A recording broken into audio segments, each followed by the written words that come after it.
수진아, 그동안 정말 고생 많았어. 자, 이거 좀 봐. 오늘부로 우리 아버지 의료사고 배상금 원금이랑 이자까지 합쳐서 도합 6억 원. 전부 다 깔끔하게 완납 처리됐어. 남편 정우가 식탁 위로 은행에 완납 증명서를 툭 던졌습니다. 빳빳한 종이가 대리석 식탁을 미끄러져 제 찻잔 앞에서 멈춰 섰습니다. 15년이었습니다. 그 얇은 종이 한 장 위에 찍힌 완납 도장을 바라보며 저는 지난 5475일의 기억들이 파노라마처럼 스쳐 지나가는 것을 느꼈습니다. 새벽 4시에 일어나 약국 문을 여는 날들, 하루 16시간을 서서 일하며 다리가 퉁퉁 부어올랐던 밤들, 조제실 구석에서 삼각김밥 하나로 저녁을 때우며 흘렸던 눈물들, 제 28부터 43까지 여자로서 가장 아름다웠을 청춘의 전부를 갈아 넣었던 15년의 세월이 고작 A4 용지 한 장으로 정리되는 순간이었습니다.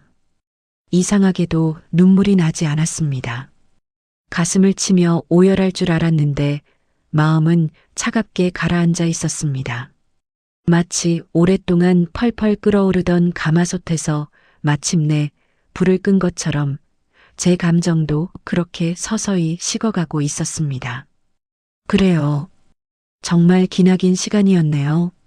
제가 찻잔을 내려놓으며 담담하게 대답하자 정우는 소파에 등을 깊숙이 기대며 다리를 꼬았습니다. 그의 얼굴에는 15년 전에는 볼 수 없었던 오만함이 가득했습니다. 제가 벌어온 돈으로 입은 명품 정장, 제가 사준 롤렉스 시계, 제 법인카드로 받은 성형수술의 흔적까지 모든 것이 제 돈으로 만들어진 가짜 모습이었습니다. 그래, 빚 정리도 다 끝났으니까 하는 말인데 우리도 이제 그만 깔끔하게 정리하자. 정리라니요? 이혼 말이야. 빚도 다 갚았고 너도 이제 내 약국 체인하면서 살 길 찾았잖아. 각자 새 인생 살아야지. 언제까지 이렇게 정없이 의무감으로만 살 순 없잖아. 정없이 의무감으로만. 그 말에 저는 피식 웃음이 나왔습니다. 15년 동안 누가 누구에게 정을 주고받았다는 걸까요? 그때 안방 문이 열리며 임신복을 입은 젊은 여자가 배를 쓰다듬으며 나왔습니다. 제 약국 체인에 투자를 하겠다며 1년 전부터 정우가 만나던 약대 직속 후배 한소희였습니다. 언니, 안녕하세요. 저 오빠 아이 가졌어요. 벌써 5개월 차예요. 소희의 얼굴에는 승리자의 교만함이 넘쳤습니다. 그녀는 제가 15년간 이룩한 모든 것을 가로채고도 당당했습니다. 이제 그만 오빠 놔주셨으면 해서요. 언니도 양심이 있으면 애 아빠 없는 아이로 만들진 않으시겠죠? 오빠도 이제 진짜 사랑하는 사람과 새 출발하고 싶어 하거든요. 그 순간 시어머니가 부엌에서 굵은 왕소금이 가득 담긴 바가지를 들고 나와 제 발치에 확 뿌렸습니다. 재수 없는 년, 15년 동안 애 하나 못 낳고 성녀처럼 굴더니 이제 우리 집안 빚도 다 갚았으니 썩 꺼져. 내 아들 발목 그만 잡고. 소금 알갱이들이 제 검은 구두 위로 튀어올랐습니다. 하얀 소금과 검은 가죽의 대조가 묘하게 선명했습니다. 거실에 선 세 사람. 그들은 완벽한 한 팀이 되어 저를 내려다보고 있었습니다. 그들은 제가 바닥에 주저앉아 오열하며 매달릴 줄 알았을 것입니다. 15년을 바쳤는데 어떻게 이럴 수 있냐고, 내 청춘을 돌려달라고 소리치며 머리채라도 잡을 줄 알았겠죠. 하지만 저는 얼굴과 옷에 묻은 소금을 천천히 아주 우아하게 털어내며 가방에서 만년필을 꺼냈습니다. 15년 전 결혼할 때 정우가 선물해준, 이제는 아이러니하게도 이혼 서류에 사인할 만년필이었습니다. 좋아요. 도장 찍어줄게요. 저는 세상에서 가장 행복한 사람처럼 환하게 미소를 지으며 말했습니다. 대신 오늘부터는 제가 1년 동안 정성껏 준비한 특별한 처방전대로 살아가셔야 할 거예요. 15년 전으로 돌아가 보겠습니다. 그때 저는 28배 패기 넘치는 젊은 약사였습니다. 서울대 약대를 수석으로 졸업하고 강남의 대형 대학병원 문전 약국에서 3년째 관리약사로 일하고 있었습니다. 매일 수백 장의 처방전을 소화하며 몸은 고됐지만 마음은 희망으로 가득했습니다. 제 책상 서랍에는 꿈이 가득 담긴 사업계획서가 있었습니다. 수진약국 체인 사업계획서, 건강기능식품 개발 및 특허 출원 계획. 언젠가 서울 한복판에 제 이름을 단 대형 약국을 열고 더 나아가 직접 연구개발한 건강기능식품으로 제약업계에 한 획을 긋겠다는 원대한 꿈이었습니다. 그런 제게 정우가 나타났습니다. 대학 동기의 소개팅이었습니다. 수진아, 이 사람 진짜 괜찮아. 중견기업 기획팀 데리고 성격도 좋고 무엇보다 여자 꿈을 지지해주는 타입이야. 첫 만남에서 정우는 제 꿈에 대해 진심으로 관심을 보였습니다. 와, 정말 대단하네요.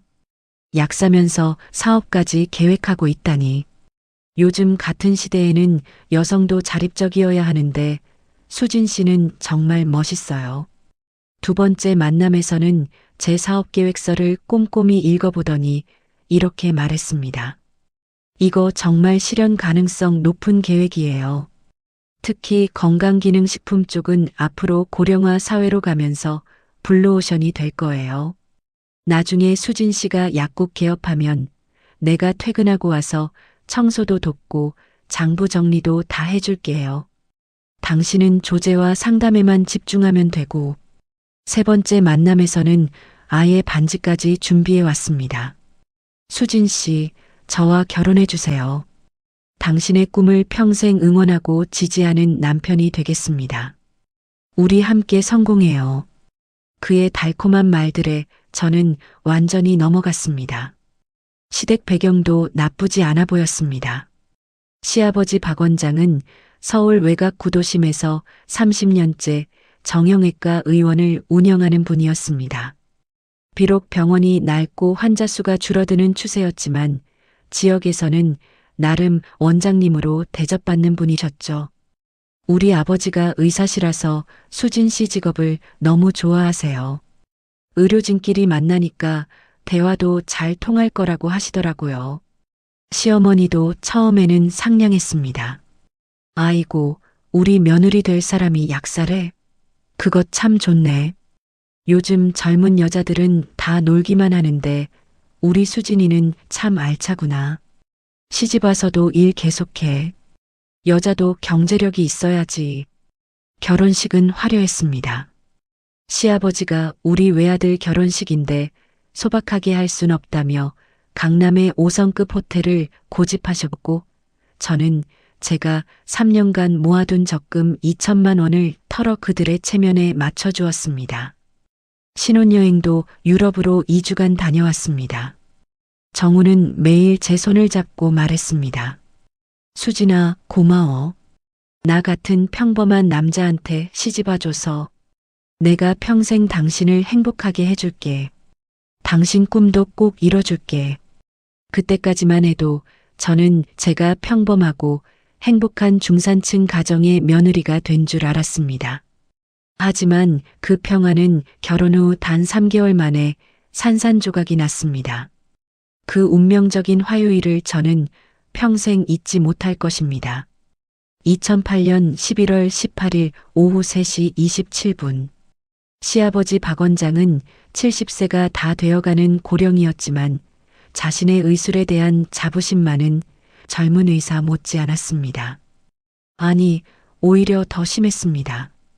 내가 이 바닥에서 척추 수술만 30년이야. 요즘 젊은 놈들은 기계만 믿고 하는데 진짜 수술은 손맛이지, 손맛. 손이 미세하게 떨리고 시력이 예전 같지 않음에도 불구하고 경험을 과신한 채 계속 수술을 집도하셨습니다. 주변에서 은퇴를 권유해도 아직 10년은 더 할 수 있다며 고집을 부리셨죠. 그날도 평범한 허리 디스크 환자가 왔습니다. 김철수 씨 43세. 작은 금형 공장을 운영하며 중학생 아들과 초등학생 딸을 키우는 평범한 가장이었습니다. 3개월째 허리 통증으로 고생하다가 지인 소개로 시아버지 병원을 찾았습니다. 원장님, 이제 정말 못 참겠어요. 밤에 잠도 못 자겠고 일도 제대로 못 하겠어요. 걱정 마세요. 간단한 수술이에요. 하루 입원하면 끝나는 거라고. 시아버지는 자신만만하게 수술을 권했습니다. 하지만 수술실에서 끔찍한 일이 벌어졌습니다. 수술 중 시아버지의 손이 미세하게 떨렸습니다. 0.5mm, 아주 작은 실수였습니다. 하지만 척추 수술에서 0.5mm는 환자의 인생을 바꿔버리는 치명적인 거리였습니다. 메스가 환자의 핵심 척수신경을 건드렸습니다. 원장님, 환자 하지 반사가 없어집니다. 간호사의 비명 같은 외침이 수술실을 가득 채웠습니다. 뭐, 그럴 리가 없어. 시아버지는 당황했지만 이미 늦었습니다. 환자는 응급실로 이송되었고 곧바로 대학병원으로 전원되었습니다. 하지만 손상된 척수신경은 되돌릴 수 없었습니다. 김철수 씨는 영구적인 하반신 마비 판정을 받았습니다. 멀쩡하게 두 발로 걸어서 수술실에 들어간 43세 가장이 영원히 휠체어를 타야 하는 장애인이 되어버린 것입니다. 내 남편 다리 돌려놔. 돌려놔. 김철수 씨의 아내는 병원 복도에서 목이 터져라 소리쳤습니다. 중학생 아들은 아버지 침대 옆에서 하염없이 울었고 초등학생 딸은 상황을 이해하지 못한 채 아빠 언제 일어나? 라고 물어댔습니다. 의료진은 냉정했습니다. 척수신경 손상으로 인한 완전 하반신 마비입니다. 회복 가능성은 거의 없다고 보셔야 합니다. 지옥이 시작되었습니다. 김철수 씨 가족은 즉시 의료소송을 제기했습니다.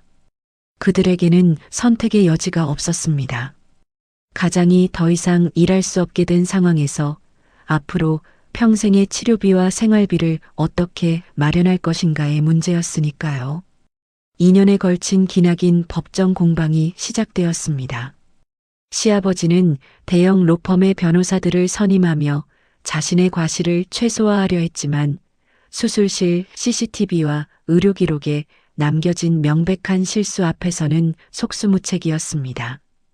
의료 감정 결과는 참혹했습니다. 피고의 100% 과실로 인한 의료사고로 판단됨. 수술 중 주의 의무 위반이 명백하며 환자의 하반신 마비와 직접적 인과관계가 인정됨. 법원은 위자료 1억 5천만 원, 향후 치료비 1억 원, 일실수익 다치지 않았을 경우 미래에 벌어들릴 수 있었던 소득 3억 5천만 원을 합쳐 총 6억 원의 배상금을 지급하라고 판결했습니다. 판결문이 낭독되던 날 시아버지는 법정에서 그대로 쓰러지셨습니다. 여보, 여보. 시어머니의 비명이 법정을 가득 채웠습니다.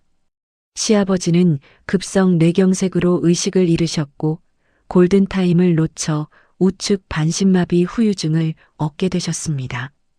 병원에서 깨어난 시아버지는 더 이상 예전의 그분이 아니었습니다. 말도 어눌해지고 오른쪽 팔다리를 전혀 움직일 수 없게 되셨습니다. 화장실도 혼자 가지 못하고 밥도 누군가 떠먹여줘야 하는 상태가 되셨죠. 아이고 여보, 당신이 이렇게 누워버리면 어떡해. 6억이라니 우리가 그 큰 돈을 당장 어디서 구해. 시어머니는 매일 중환자실 앞에서 통곡했습니다.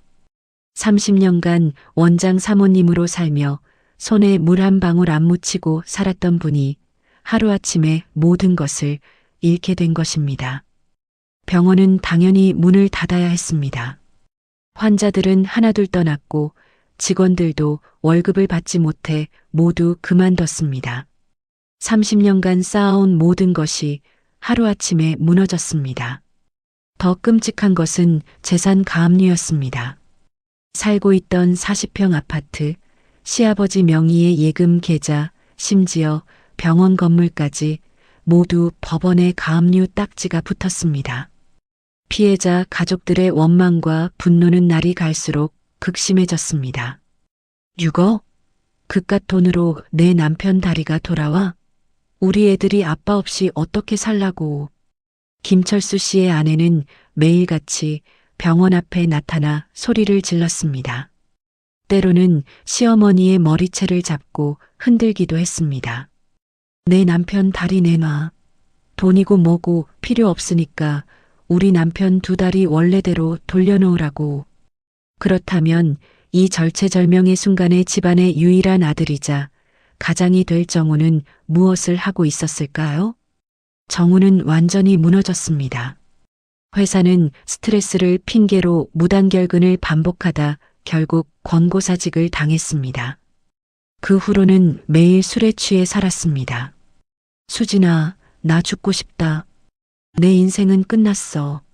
아버지는 저렇게 식물인간처럼 누워 계시고 어머니는 매일 울기만 하고 빚은 6억이고 나 정말 한강에 뛰어들까? 그는 매일 밤 현관문 앞에 쓰러져 울었습니다. 덩치만 큰 어린아이였습니다.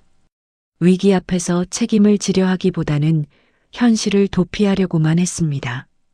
신혼 3개월 차였던 저는 이 모든 상황을 지켜보며 가슴이 찢어질 것 같았습니다. 사랑하는 남편이 무너지는 것을 볼 수 없었고 병상에 누워 의식도 제대로 없는 시아버지와 매일 통곡하는 시어머니를 외면할 수 없었습니다. 어느 추운 12월 저녁이었습니다. 거실에는 법원에서 온 각종 서류들이 산더미처럼 쌓여 있었고 시어머니는 소파에 앉아 또 울고 있었습니다. 정우는 소주병을 끼고 멍하니 벽을 바라보고 있었습니다.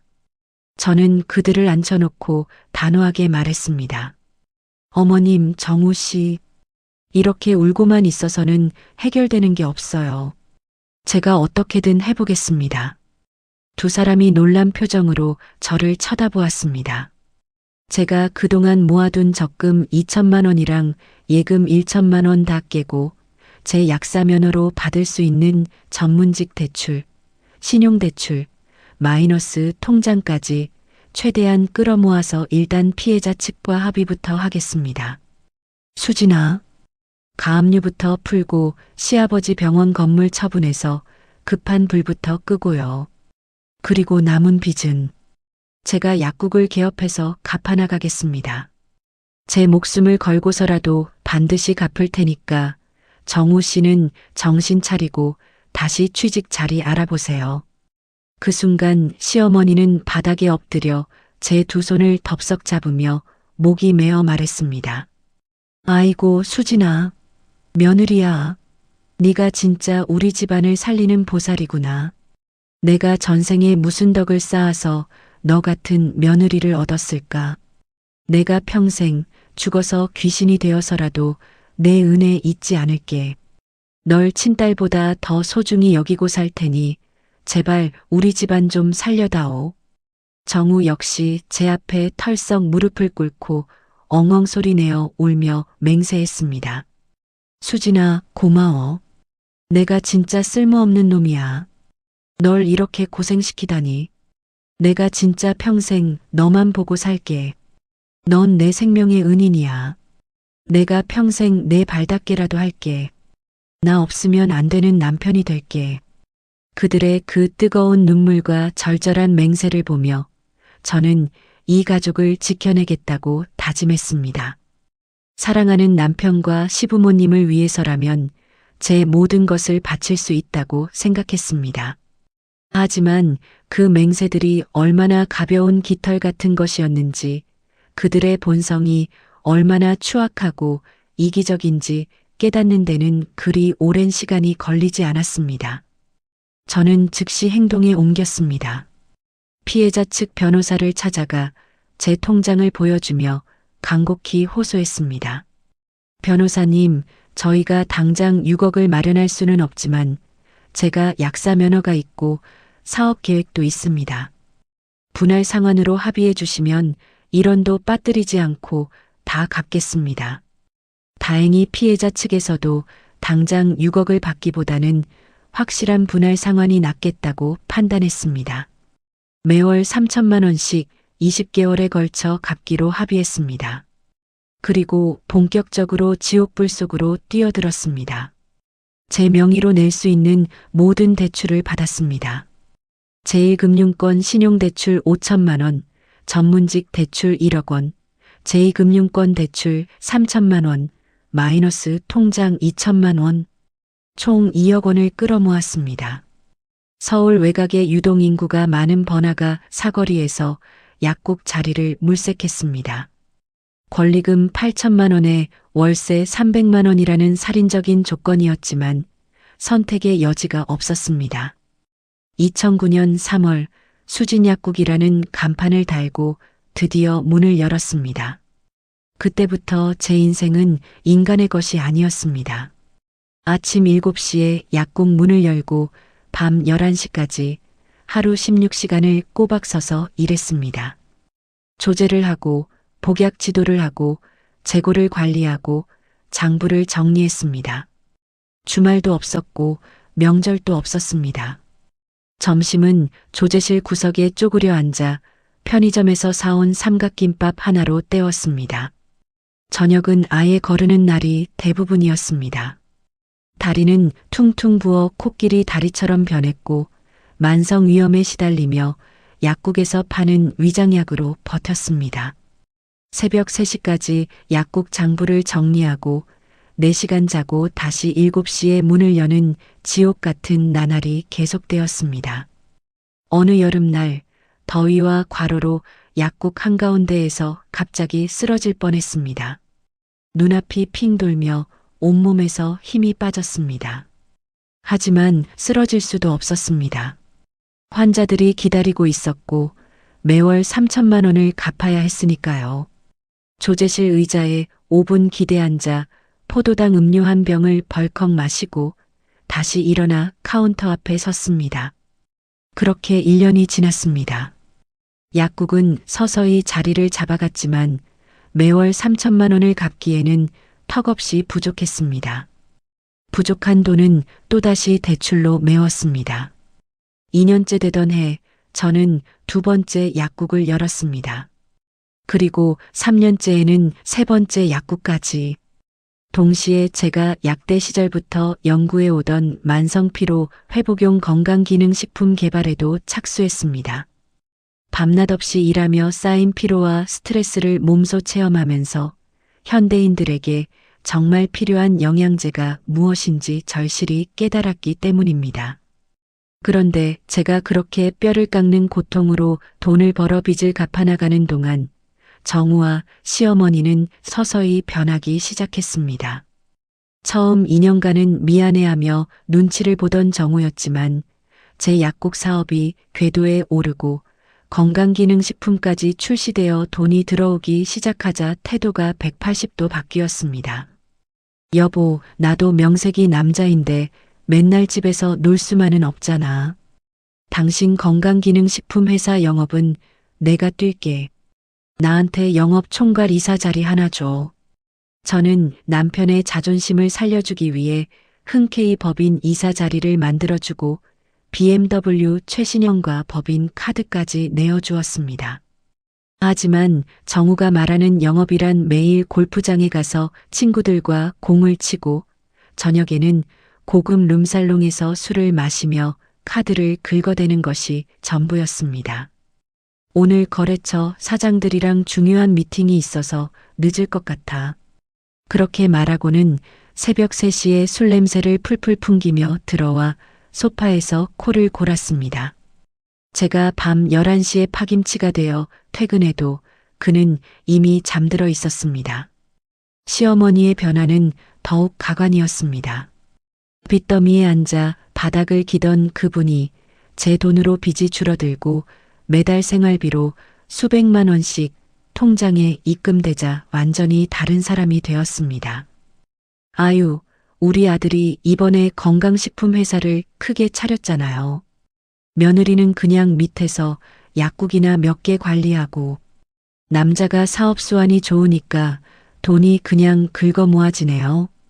동네 사람들에게는 마치 정우가 모든 사업을 일군 것처럼 허풍을 떨었습니다. 백화점 VIP 라운지를 드나들며 명품 가방을 사들이고 친척들 경조사에서는 제 카드로 수백만 원씩 쾌척하며 재벌 사모님 행세를 했습니다. 제가 가끔 피곤한 기색을 보이면 시어머니는 이렇게 핀잔을 줬습니다. 너는 여자가 돼서 남편 퇴근하고 오는데 과일 하나 안 깎아오고 뭐 하는 짓이냐? 돈 좀 번다고 유세 떠는 거냐? 여자는 집안을 돌봐야 하는 거야. 넌 일밖에 모르는 기계 같아서 정남이가 안 떨어진다. 은혜를 갚겠다던 맹세는 온데간데 없고 그들은 저를 그저 돈이 나오는 현금 인출기로 취급했습니다. 그 시절 제게는 작은 위로가 하나 있었습니다. 파란 봉지의 포카칩이었습니다. 약대 시절부터 좋아했던 간식이었습니다. 실험실에서 밤새 연구할 때도 국가고시 준비로 도서관에서 끼니를 거를 때도 파란 봉지 하나면 버틸 수 있었습니다. 짭짤하고 고소한 그 맛이 제게는 일종의 정신적 지주 같은 것이었습니다. 하지만 그 소박한 행복마저 빼앗기게 된 날이 있었습니다. 시아버지의 빚을 갚느라 하루 16시간씩 약국에서 일하던 어느 겨울밤이었습니다. 밖에는 한방눈이 펄펄 내리고 있었고 약국 안은 난방비를 아끼느라 춥기 그지없었습니다. 저녁을 또 굶은 채 조제실에서 장부를 정리하다가 너무 배가 고파 약국 진열대에서 포카칩 한 봉지를 집어들었습니다. 조제실 구석의 작은 의자에 쪼그려 앉아 봉지를 뜯는 순간 바스락거리는 소리가 유난히 크게 들렸습니다. 하지만 그 소리조차 제게는 위로였습니다. 이 세상에서 제가 온전히 제 것이라고 할 수 있는 몇 안 되는 것 중 하나였으니까요. 한 개, 두 개. 입안 가득 퍼지는 짠맛과 고소함에 잠시나마 허기와 피로가 달래지는 듯 했습니다. 그때였습니다. 약국 자동문이 삐하는 소리와 함께 열렸습니다. 정우였습니다. 제 돈으로 산 수백만 원짜리 명품 정장을 빼입고 이탈리아산 가죽 구두에 스위스제 시계까지 완벽하게 차려입은 모습이었습니다. 얼굴에는 고급 레스토랑에서 거나하게 저녁을 먹고 온 듯한 만족스러운 기색이 역력했습니다. 향수와 와인 냄새가 뒤섞인 향기가 코를 찔렀습니다. 아직 안 갔네? 이 시간에 뭐해? 정우의 시선이 제 손에 들린 포카칩 봉지로 향했습니다. 순간 그의 미간이 구겨지더니 코를 쥐어쥐며 혐오스럽다는 표정을 지었습니다. 야, 수진아. 넌 도대체 벌어들이는 돈이 얼만데 아직도 이 꼴이냐? 뭐가요? 저녁이 포카칩이야? 진짜 쪽팔리게. 회사 대표 마누라가 조제실 구석에서 과자를 우적우적 씹어먹고 앉아있으면 꼴이 뭐냐? 손님이라도 다시 들어오면 어떡하려고? 저는 얼어붙은 채로 그를 바라봤습니다. 하루 16시간을 서서 일하고 발과 허리가 부서질 것처럼 아픈 이 시간에 그는 저를 걱정하기는커녕 격타령을 하고 있었습니다. 정우는 비웃듯 코를 한 번 더 찡긋하며 말을 이었습니다. 사람이 좀 격이 있어야지. 난 오늘 거래처 사장들이랑 강남 호텔에서 1인당 30만 원짜리 코스 요리 먹고 왔다. 스테이크에 와인까지. 근데 내 마누라는 여기서 1,000원짜리 포카칩을 우적우적 씹어먹고 앉아있어? 진짜 좀 우아하게 살자, 응? 그 순간 목구멍까지 차올랐던 말들이 있었습니다. 그 거래처 접대비 다 내 카드로 긁었잖아요. 그 호텔 식사비도 와인값도 심지어 당신이 입고 있는 그 정장까지 전부 제가 번 돈으로 산 거잖아요. 저는 지금 당신들 빚 갚느라 밥도 못 먹고 있는데 어떻게 그런 말을 할 수 있어요? 하지만 그 말들은 끝내 입 밖으로 나오지 못했습니다. 대신 저는 씹고 있던 포카칩을 그대로 삼키지 못하고 휴지에 뱉어냈습니다. 정우는 제 반응을 보더니 만족스럽다는 듯 고개를 끄덕였습니다. 그래, 그렇게 하는 게 맞지. 앞으로는 좀 신경 써서 먹어. 당신도 이제 사장 부인이잖아. 그날 밤 저는 반쯤 남은 포카칩 봉지를 쓰레기통에 버렸습니다. 그리고 조용히 다짐했습니다. 언젠가 진짜 내 인생을 되찾게 되는 날이 오면 제일 먼저 이 포카칩부터 마음껏 뜯어 먹어줄 거야. 아무도 뭐라 못하는 곳에서 최고로 편안한 마음으로. 그 작은 봉지 하나가 제게는 언젠가 되찾을 자유의 상징이 되어버렸습니다. 그 이후로 시어머니도 제가 포카칩 먹는 것을 유독 싫어했습니다. 며느리가 과자 봉지 뜯어서 바스락거리는 소리가 왜 그렇게 꼴 보기 싫은지 모르겠어. 점잖지 못하게. 우리 집안 격이 안 맞아. 그리고 당신이 먹는 모습 자체가 너무 천해 보여. 우리 집 며느리가 그렇게 먹으면 안 되지. 그 말 한마디에 저는 15년 동안 포카칩을 입에 대지 못했습니다. 제가 가장 좋아했던 소박한 간식을 기생충처럼 제 돈을 빨아먹는 사람들의 눈치 때문에 포기해야 했던 것입니다. 시간이 흘러 약국 3곳이 안정적으로 돌아가고 건강기능식품 판매량이 폭발적으로 늘어나던 시점. 대략 결혼 10년 차쯤 정우는 스스로를 완전히 다른 사람으로 포장하기 시작했습니다. 수진, 요즘 사람들이 나를 뭐라고 부르는 줄 알아? 박 사장이래. 박 사장님, 이번 골프 언제 치실 겁니까? 박 사장님, 중국 쪽 판로도 열어보시죠. 다들 나를 진짜 사장으로 알아본다니까. 명함도 새로 만들어 왔습니다. 고급 용지에 금박으로 인쇄된 명함이었습니다. 박정우 영업총괄이사, 건강식품 주식회사. 뒤에는 큼지막하게 회사 로고와 제 건강기능식품 브랜드 이름이 박혀 있었습니다. 어느 날 그는 식탁 위에 명함 뭉치를 탁 올려놓으며 우쭐한 표정으로 말했습니다. 나 이제 진짜 영업 좀 제대로 해보려고. 골프 접대도 늘리고 인맥도 좀 더 넓혀야겠어. 당신이야 실력으로 승부 본다지만 비즈니스는 결국 사람이 하는 거야. 내가 인맥 관리를 담당할게. 제가 조심스럽게 물었습니다. 그래요.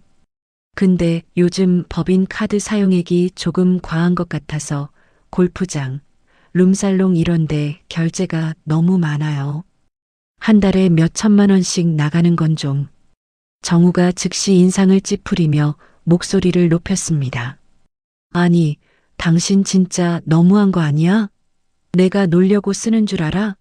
당신이 편안하게 앉아서 계약서에 도장만 찍게 하려고 내가 몸 던져서 뛰어다니는 거잖아.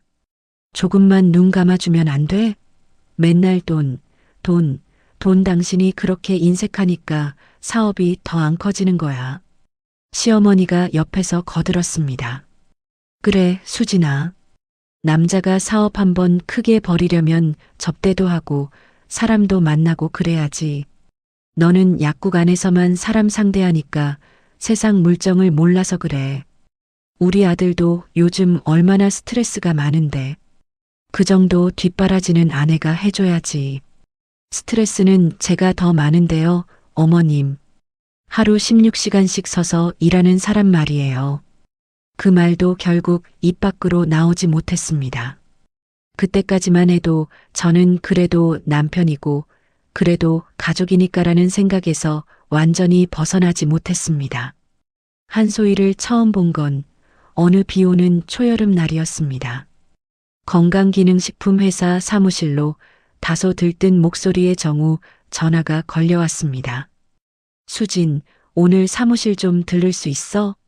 투자자 한 분이 오셨거든.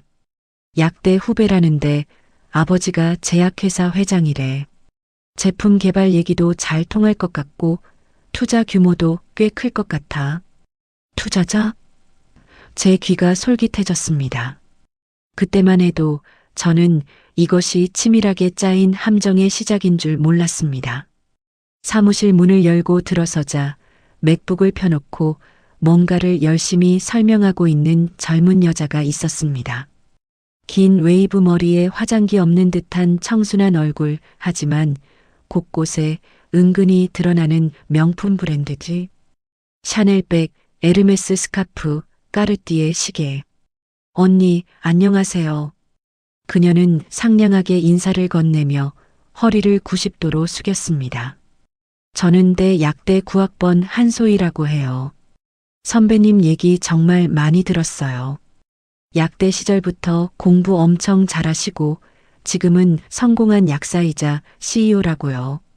저도 언니처럼 되고 싶어서 이렇게 찾아뵙게 됐어요. 정우가 옆에서 거들었습니다. 소희는 아버지가 중견 제약회사 회장이야. 그래서 투자 여력도 충분하고 유통망 쪽으로도 도움을 줄 수 있다고 하더라고.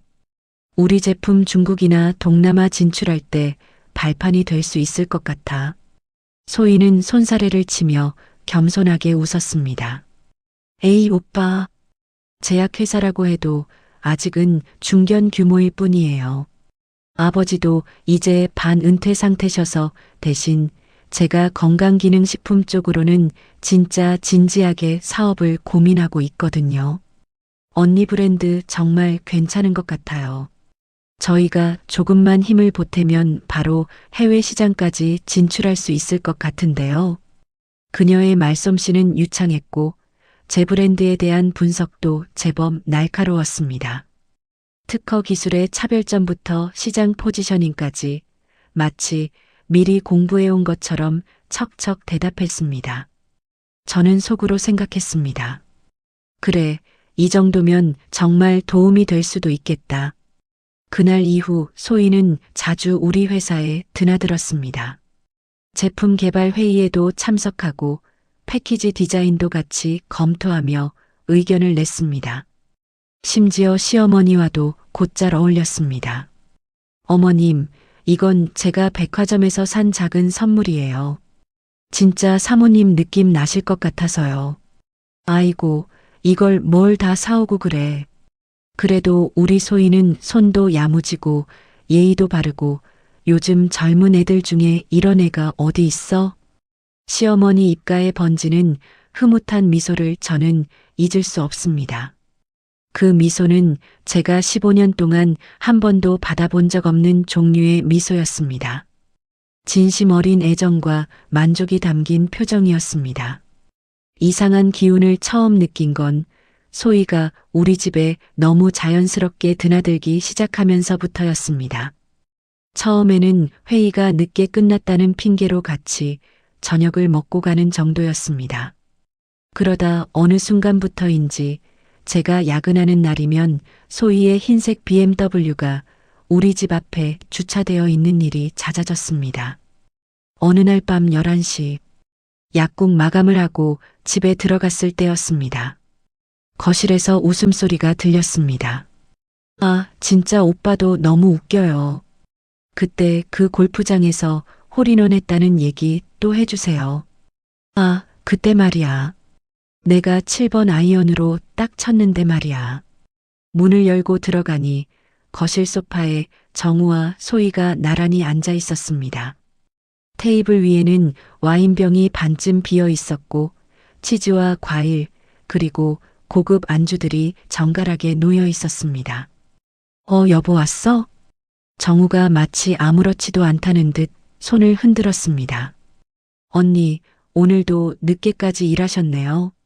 저희 오빠랑 투자건으로 얘기하다가 저녁도 같이 먹었어요. 어머님은 일찍 주무신다고 방에 들어가셨고요. 소희는 자연스럽게 와인잔을 내려놓으며 미소 지었습니다. 겉보기에는 아무 문제도 없어 보였습니다. 그냥 투자 상담을 위해 집에까지 찾아온 후배처럼 보였습니다. 하지만 그날 소희가 입고 있던 슬립형 원피스의 어깨끈이 살짝 흘러내려 있었고 정우가 넥타이도 풀지 않은 채 소파에 비스듬히 기대어 있는 모습이 제 눈에는 이상하게 포착되었습니다. 며칠 뒤부터 정우의 셔츠에서 맡아본 적 없는 향수 냄새가 나기 시작했습니다. 저는 직업상 냄새에 민감한 약사입니다. 제가 쓰는 은은한 플로럴 계열과는 확연히 다른 달콤하고 진한 장미 향이었습니다. 관능적이고 도발적인 냄새였습니다. 법인 카드 사용 내역서에도 수상한 점들이 눈에 띄기 시작했습니다. 호텔 레스토랑 48만 원 2인 코스, 호텔 숙박 37만 원 스위트룸, 드레스샵 220만 원 여성 의류, 백화점 명품관 375만 원 샤넬 가방, 산부인과 15만 원 산정 검사. 마지막 항목을 보는 순간 제 심장이 쿵 내려앉았습니다. 영업용 접대를 산부인과에서 해? 가슴속에서 의문이 올라왔지만 저는 일단 참았습니다. 빛 청산까지 아직 1년이 남아 있었고 섣불리 움직였다가는 모든 계획이 물거품이 될 수 있었기 때문입니다. 의심이 확신으로 바뀐 건 어느 날 밤 회사 총무팀장 김 과장이 조심스럽게 제게 다가와 한마디 툭 던지고 갔기 때문입니다. 대표님, 실례가 안 된다면 법인 카드 사용 내역을 한번 직접 확인해 보시는 게 좋을 것 같습니다. 왜요? 김 과장은 주위를 두리번거리더니 낮은 목소리로 말했습니다. 박 이사님께서 개인적인 지출을 너무 많이 하시는 것 같아서요. 골프 접대라고 하시는데 같은 이름의 캐디비가 매주 찍힌다든지 호텔도 같은 방 번호만 계속 이용하신다든지 그리고 여성용품 구매도 너무 작고요. 제가 괜한 오해를 하는 걸 수도 있지만 그제야 제 눈에 씌워져 있던 안개가 조금씩 걷히기 시작했습니다. 그래, 이제 확실히 해야겠다. 저는 제 돈을 들여 전문 탐정 업체를 고용했습니다. 단순한 질투나 감정으로 덤볐다가 역으로 당하고 싶지 않았기 때문입니다. 모든 건 빚을 완납한 이유를 위한 치밀한 준비였습니다. 탐정은 일주일도 채 걸리지 않아 두툼한 봉투를 제게 가져왔습니다. 여기 있습니다, 의뢰인님. 남편분 동선과 통화 내역, 카드 사용처, 그리고 결정적인 사진들까지 모두요. 봉투 안에는 충격적인 사진들이 차곡차곡 들어 있었습니다. 산부인과 앞에서 손을 잡고 있는 정우와 소희, 호텔 로비에서 서로를 껴안고 있는 모습, 골프장에서 다정하게 셀카를 찍는 장면들, 그리고 가장 충격적이었던 것은 소희의 배를 쓰다듬으며 환하게 웃고 있는 정우의 모습이었습니다. 산부인과 사진 뒷면에는 이렇게 적혀 있었습니다. 여성병원 산부인과 오후 332 산정검사 및 상담. 소희의 배는 아직 그렇게 나와 보이지 않았지만 느슨한 니트 원피스 사이로 살짝 볼록한 곡선이 드러나 보였습니다. 정우는 그 배를 마치 세상에서 가장 소중한 것을 다루듯 사랑스럽게 쓰다듬고 있었습니다. 탐정의 추가 보고는 더욱 충격적이었습니다. 소희 씨 아버지는 제약회사 회장이 아닙니다. 경남 지방의 작은 도시에서 빚더미에 앉아 폐업 직전인 낡은 약국을 운영하는 분이에요. 소희 씨 본인도 약대 졸업 후 제대로 된 취업 한 번 못하고 여러 남성들에게 투자 명목으로 돈을 받아온 전력이 다수 확인됩니다. 일종의 전문 사기꾼이라고 보시면 됩니다. 보고서를 읽어내려가며 저는 웃음이 나왔습니다. 허탈해서 그리고 한심해서 나오는 웃음이었습니다. 두 사람 다 참 열심히도 살았네요. 탐정이 조심스럽게 물었습니다. 바로 대응하시겠습니까? 상대 여성 집안 배경도 저희가 다 조사했고 불륜 증거도 확실하니까 지금 당장 이혼 소송 들어가시면 100% 승소할 수 있습니다. 아니요. 저는 사진 봉투를 가방에 넣으며 단호하게 말했습니다. 당장은 아무것도 하지 마세요. 대신 앞으로도 이들의 움직임이 있으면 계속 기록해 두세요. 특히 돈이 오가는 정황들, 문자나 통장 거래 내역까지 전부요. 제가 신호를 줄 때까지는 그 어떤 정보도 밖으로 새지 않게 해주세요. 알겠습니다. 그런데 언제쯤 움직이실 계획이신가요? 곧요. 아주 완벽한 타이밍에. 복수는 칼을 휘두르는 행위가 아니라 상대방에게 스스로 목줄을 내밀게 만드는 과정이라고 저는 확신했습니다. 그들이 가장 행복하고 가장 안전하다고 느끼며 가장 오만해지는 바로 그 순간. 그때가 바로 모든 것을 뒤집기에 가장 완벽한 타이밍입니다. 그 사이에도 저는 쉬지 않고 움직였습니다. 겉으로는 언제나처럼 약국을 지키고 회사를 운영했지만 속으로는 치밀한 복수의 그물을 짜고 있었습니다. 가장 먼저 한 것은 법인 구조의 전면 개편이었습니다. 믿을 수 있는 대형 법무법인을 선임해 정우가 이사로 있는 회사의 내부 시스템을 조용히 바꿨습니다. 겉으로는 정우의 이사직과 명함이 그대로 유지되었지만 실질적인 결제 권한과 자금 집행 권한은 모두 재직인과 승인이 없으면 처리되지 않도록 변경했습니다. 더 중요한 것은 회계 처리였습니다. 저는 회계팀의 지시에 정우가 개인 용도로 사용한 모든 법인 카드 금액을 법인 대여금으로 분류하도록 했습니다. 법인 대여금이란 회사가 임원에게 일시적으로 빌려준 돈을 뜻합니다. 임원이 퇴직하거나 이사직에서 물러날 때는 반드시 전액을 회사에 반환해야 하는 채무입니다. 법인세법상 완전히 합법적인 처리였습니다. 정우는 그런 것에 전혀 관심이 없었습니다. 그는 법인 카드를 긁고 골프를 치는 것이 이사의 당연한 권리라고 굳게 믿으며 회계 서류에 사인하라고 할 때도 내용은 읽어보지도 않고 서명란에 휙휙 사인했습니다. 여보, 이거 세무조사 대비용 서류예요. 임원들 형식적으로 서명받는 거니까 여기에 사인 좀 해주세요. 그래. 알아서 해. 나 오늘 소위 아니 거래처 사람들이랑 골프 약속 있어서 바빠. 5년치 법인 카드 내역을 정리하자 정우가 개인 용도로 사용한 금액이 무려 12억 4천만 원에 달했습니다. 골프장 이용료, 룸살롱 결제, 명품 매장 쇼핑, 호텔 숙박, 소희에게 사준 선물들, 심지어 시어머니의 해외여행 경비와 정우의 성형수술비까지 모든 것이 포함되어 있었습니다. 법정 이자율을 적용하면 15억 원이 넘는 금액이었습니다. 두 번째로 한 것은 자산분리 작업이었습니다.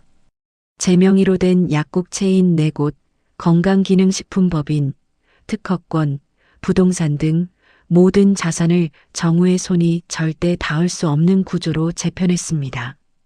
일부 자산은 제가 신뢰하는 후배 약사 명의의 별도 법인으로 이전했고 핵심 특허권은 역의 지주회사를 설립해 그곳으로 귀속시켰습니다. 세 번째로 처리한 것은 집 문제였습니다. 15년 전 이사할 때 정우가 신용불량 상태였기 때문에 전세 계약은 제 명의로 했었습니다. 그리고 3년 전 집주인이 전세를 월세로 전환하려 할 때 저는 조용히 그 집을 매입했습니다. 정우는 그 사실을 전혀 몰랐습니다. 그는 그저 자신이 15년간 살아온 집이라고만 생각했지 등기부등본을 한번 확인해 본 적도 없었으니까요. 마지막으로 준비한 것은 결정적 증거들이었습니다. 흥신소를 통해 수집한 정우와 소희의 불륜 증거, 소희의 가짜 신분 증명 자료, 법인 카드 남용 내역, 그리고 가장 중요한 것은 정우가 직접 서명한 각종 회계 서류들이었습니다. 이 모든 준비를 마치고 저는 마지막 한 달을 기다렸습니다. 시아버지의 빈 6억 원 완납 예정일. 그들이 가장 안전하다고 느끼며 저를 내쫓으려 할 바로 그날. 그날이 제가 선택한 완벽한 복수의 날이었습니다. 그리고 마침내 그날이 왔습니다. 아침에 은행에서 완납 증명서를 수령하고 집으로 돌아왔을 때 이미 거실에는 소희가 임신복을 입고 앉아 있었습니다. 배가 제법 나온 모습으로 말입니다. 정우와 시어머니 그리고 소희 세 사람이 완벽한 한 팀을 이루어 저를 기다리고 있었습니다. 정우가 완납 증명서를 식탁 위로 던지며 말했습니다. 수진아, 그동안 정말 고생 많았어. 이제 빚도 다 갚았으니까 우리도 깔끔하게 정리하자. 이혼 말이야. 각자 새 인생 살아야지. 시어머니가 굵은 소금이 담긴 바가지를 들고 나와 제 발치에 확 뿌렸습니다. 재수 없는 년. 15년 동안 애 하나 못 낳았더니 이제 빚도 다 갚았으니 썩 꺼져. 소희가 배를 쓰다듬으며 비웃듯 말했습니다. 언니, 저 오빠 아이 가졌어요. 벌써 5개월이에요. 이제 그만 오빠 놔주셨으면 해서요. 그들은 제가 바닥에 주저앉아 오열하며 매달릴 줄 알았을 것입니다. 하지만 저는 얼굴과 옷에 묻은 소금을 천천히 아주 우아하게 털어내며 가방에서 만년필을 꺼냈습니다. 좋아요. 도장 찍어줄게요. 제 입에서 너무도 쉽게 승낙의 말이 떨어지자 거실의 세 사람이 모두 당황한 표정을 지었습니다. 정우가 어리둥절한 얼굴로 물었습니다. 진짜? 그렇게 쉽게? 너 나한테 위자료나 재산 분할 청구하려고 그러는 거 아니지? 네. 재산 분할이나 위자료 같은 거 전혀 안 바랄게요. 대신 조건이 하나 있어요. 저는 가방에서 미리 준비해둔 두툼한 서류철을 꺼내 대리석 식탁 위에 올려놓았습니다. 3cm는 좋게 되어 보이는 두께의 서류철이 탁 하는 무거운 소리를 냈습니다. 뭐야 이게? 15년 동안 공동 경영자로 일한 정우 씨와 깔끔하게 정리하는 서류예요. 이혼하기 전에 사업 파트너십부터 정리해야죠. 정우 씨도 이제 소희 씨 아버님께 50억 투자받아서 새 회사 차리셔야 하잖아요. 정우가 의심스러운 눈초리로 서류를 펼쳐보기 시작했습니다. 한 장, 두 장 넘길 때마다 그의 얼굴색이 조금씩 변해갔습니다. 법인 대여금, 정산 및 채무 이전 합의서, 연대보증 채무 승계 확인서, 이사직 사임 및 지분 포기각서. 이게 다 뭐야? 채무 이전 합의서? 15년 동안 정우 씨가 법인 카드로 쓰신 개인 비용들이요. 저는 차근차근 설명했습니다. 골프 접대비라고 하셨지만 실제로는 개인 라운딩, 룸살롱 결제, 소희 씨한테 사준 샤넬 가방과 에르메스 스카프, 롤렉스 시계, 심지어 정우 씨 코 성형수술 비용까지 전부 회계상 법인 대여금으로 처리되어 있어요. 회사 돈을 개인 용도로 쓰신 거니까 퇴직하실 때 갚고 나가셔야죠. 시어머니가 눈을 부릅뜨며 끼어들었습니다. 법인 대여금? 그게 뭔 소리야? 우리 아들이 회사 이사인데 법인 카드 쓰는 게 뭐가 문제야? 문제 없어요, 어머님. 대신 이사직에서 물러나실 때는 개인 용도로 사용한 금액을 정산해야 하죠. 법인세법상 당연한 절차예요.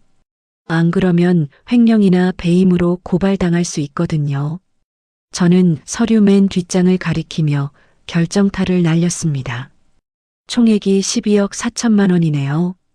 15년간 누적된 법정이자까지 포함하면 정확히 15억 원입니다. 15억. 정우가 비명을 질렀습니다. 그의 손이 덜덜 떨리기 시작했습니다. 바로 그때 소희가 다급하게 정우의 팔을 잡으며 말했습니다. 오빠 괜찮아. 쫄지 마요.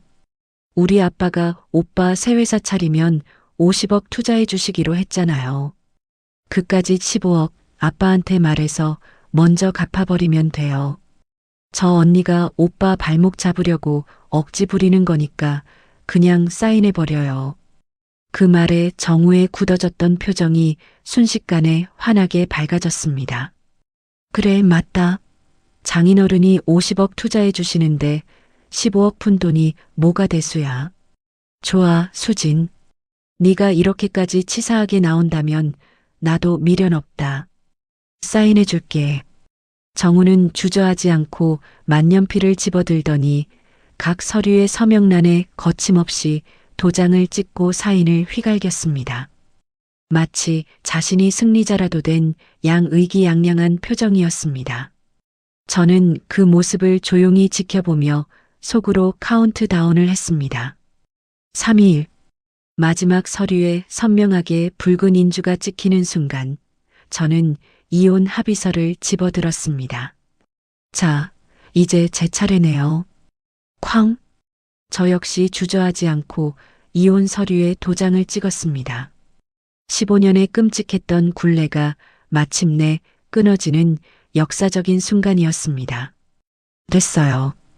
이제 우리 정말 남남이에요. 정우가 환하게 웃으며 소희의 어깨를 감쌌습니다. 드디어 자유다. 소희야, 우리 이제 진짜 시작이야. 저 지긋지긋한 약 냄새 나는 여자랑 끝. 시어머니도 덩달아 박수를 치며 좋아했습니다. 아이고, 속이 다 시원하다. 15년 묵은 체증이 싹 내려가네. 이제 진짜 복덩이 며느리가 들어오는구나. 그들의 환호성을 뒤로 한 채 저는 조용히 자리에서 일어나 미리 싸둔 캐리어를 끌고 현관으로 향했습니다. 어디가? 정우가 뒤통수에 대고 소리쳤습니다. 제 집으로요. 무슨 소리야? 여기가 내 집이잖아. 저는 현관에 서서 천천히 뒤를 돌아봤습니다. 그리고 핸드백에서 서류 한 장을 더 꺼내 팔랑거렸습니다. 아니에요. 이 집 등기부등본 확인해 보세요. 정우가 급히 자신의 휴대폰을 꺼내 등기부등본 앱을 조회했습니다. 화면을 들여다보던 그의 눈이 튀어나올 듯 커졌습니다. 소유자 이수진. 15년 전에 이사 올 때 정우 씨 신용불량 때문에 제 명의로 전세 계약했던 거 기억하죠? 그런데 3년 전에 전세를 월세로 바꾸면서 제가 이 집을 아예 매입했어요. 정우 씨는 그냥 제 집에 15년간 얹혀 살았던 세입자였던 거예요. 정우와 소희의 얼굴이 동시에 하얗게 질렸습니다. 그럼 우리가 지금 당장 나가야 한다는 거야? 네. 30분 정도는 짐 챙길 시간 드릴게요. 그리고 아까 방금 정우 씨가 서명하신 그 15억 채무 말이에요. 저는 마지막 폭탄을 투하했습니다. 1차 상환일이 다음 주 금요일이에요. 3억 원 먼저 입금하셔야 해요. 안 그러면 바로 재산 가압류 들어갑니다. 소희 씨 아버님 50억 투자금으로 쉽게 해결되겠네요. 시어머니가 다리에 힘이 풀린 듯 바닥에 털썩 주저앉았습니다. 아이고, 이게 무슨 날벼락이야. 저는 현관문을 열며 마지막으로 그들을 향해 완벽한 미소를 지어 보였습니다. 15년 만에 지어보는 진짜 행복한 미소였습니다. 15년 동안 제 등골 빼먹으시느라 정말 고생 많으셨어요. 이제 각자 새 인생 사시길 바랄게요. 아, 그리고 소희 씨. 소희가 겁에 질린 얼굴로 저를 쳐다봤습니다. 50억 투자 정말 잘 되시길 바라요. 꼭 성공하세요. 쾅! 투박한 현관문이 무겁게 닫혔습니다. 복도를 걸어나가는 동안 제 가슴 속에서 15년 동안 짓눌려 있던 거대한 바위가 산산조각 나며 흩어지는 느낌이었습니다. 자유였습니다. 피와 땀과 눈물로 얻어낸 그 누구도 빼앗을 수 없는 진짜 자유였습니다. 그로부터 정확히 2주 후 정우는 친구들에게 이자 30%를 약속하고 빌린 돈으로 강남의 오피스텔을 얻었습니다. 소희가 아빠가 임시로 구해주신 곳이라고 거짓말을 했지만 실제로는 월세 400만 원을 정우가 내고 있었습니다. 매일같이 정우는 소희를 재촉했습니다. 소희야, 장인어른 투자금은 언제 들어와? 15억 1차 상환일이 내일 모레야. 오빠 아빠가 지금 해외 출장 중이시잖아. 돌아오시면 바로 송금해 주신대. 하지만 그날 밤 정우는 우연히 소희의 휴대폰을 보게 되었습니다. 아빠라는 이름으로 저장된 연락처에서 온 문자들이었습니다. 소희야, 약국 월세 또 밀렸다. 네가 만난다는 그 남자한테 돈 좀 얻어와라. 우리 집 빚이 3억인데 네가 정신 차려야지. 임신 연기라도 해서 돈 뜯어내야 한다. 정우의 손이 덜덜 떨렸습니다. 제약회사 회장이라던 장인어른은 지방 읍내에서 빚더미에 앉은 약국 사장이었고 50억 투자는 완전한 거짓말이었습니다. 소희야, 이게 뭐야?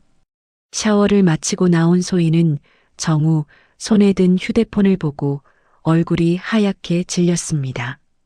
오 오빠, 그게 아니라 이 미친년아, 네가 나를 완전히 속인 거야. 속인 건 오빠도 마찬가지잖아. 회사 사장이라며.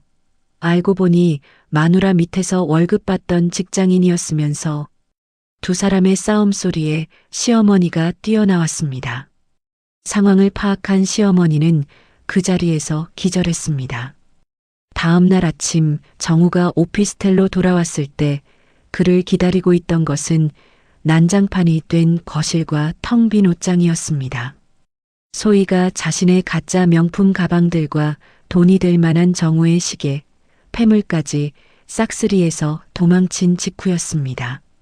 침대 머리맡에는 종이 쪽지 하나가 놓여 있었습니다. 오빠, 미안해요. 나도 더는 방법이 없었어. 우리 아빠 빚이 너무 많아서 나중에 이해해줘요. 정우는 미친 사람처럼 소희에게 전화를 걸었지만 의미 없는 번호입니다라는 기계음만 돌아올 뿐이었습니다. 하지만 소희의 도주국은 그리 오래가지 못했습니다. 제가 미리 고용해 두었던 흥신소 직원이 그녀의 동선을 실시간으로 파악해 경찰에 제보했기 때문입니다. 소희는 다음 날 새벽 인천공항에서 필리핀행 비행기 표를 끊어 도주하려다 출입국 게이트 앞에서 경제범죄수사대 형사들에게 긴급 체포되었습니다. 며칠 뒤 소희의 추악한 진면목이 언론을 통해 만천하에 드러났습니다. 임신 사기투자 사기 일당 검거, 피해자만 최소 7명, 피해액 30억 원 추정. 경찰서 조사실에서 정우는 평생 잊지 못할 끔찍한 진실과 마주해야 했습니다. 박정우 씨, 한소혜 씨가 임신했다는 거, 그거 다 새빨간 거짓말인 거 몰랐습니까? 담당 형사가 책상 위로 증거물 하나를 툭 던졌습니다. 그것은 임산부들이 연극이나 촬영을 할 때 쓰는 실리콘 복대였습니다. 정우의 눈동자가 사시나무 떨리듯 흔들렸습니다. 거짓말 초음파 사진도 있었고 배도 이렇게 불렀었는데 그 초음파 사진, 인터넷에서 10,000원 주고 산 남의 사진입니다. 박정우 씨 말고도 이 여자한테 똑같은 수법으로 당한 남자가 3명이나 더 있어요. 당신이 제일 크게 털린 호구고요. 수갑을 찬 채 앉아있던 소희가 정우를 보며 비릿하게 웃었습니다. 오빠도 참 순진해. 나이 40 넘어서 그깟 애교 좀 부렸다고 자기 마누라를 뻥 차버리냐? 나도 오빠가 진짜 재벌인 줄 알았지. 마누라 등골 빼먹는 거머리인 줄 알았으면 쳐다보지도 않았어. 이 악마 같은 년아. 정우가 이성을 잃고 소희에게 달려들려 했지만 형사들에게 제압당해 차가운 바닥에 처박혔습니다. 그가 그토록 원했던 새로운 인생의 실체는 실리콘 복대처럼 역겨운 가짜였습니다. 소희는 1심에서 징역 5년을 선고받았습니다.